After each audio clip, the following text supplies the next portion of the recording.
So talk a little bit about the differences then in the way different churches and denominations express the Holy Spirit. So we're Presbyterians. Yes. And we often don't see what we would consider an outbreak of the Holy Spirit. It's pretty quiet and controlled. In my Pentecostal experience was the other direction. Yeah. So why do churches have such different experiences of the Holy Spirit, and how do we account for that? What a good question. Thank you.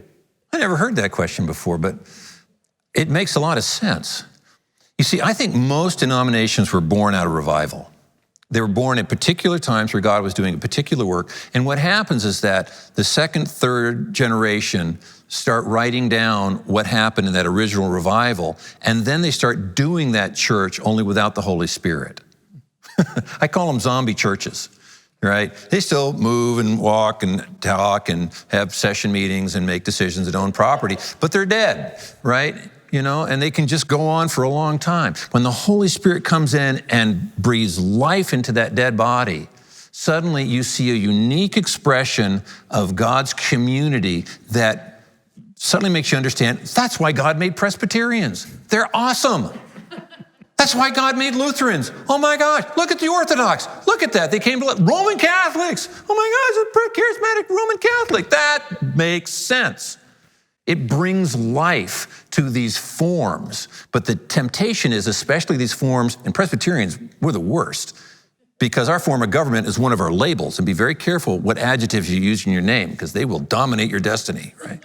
For us, it's all about eldership and polity. That can kill you unless there's the Holy Spirit, which brings it to life. And then suddenly you see all those protocols having a reason. So that's what I think. The Holy Spirit brings denominations to life. Well, I don't know if many people would argue with wanting a denomination or a church come to life. Yes. And so what are the barriers that you think keep churches from actually going there to experiencing that? Well, the world, the flesh, and the devil. Expand on that.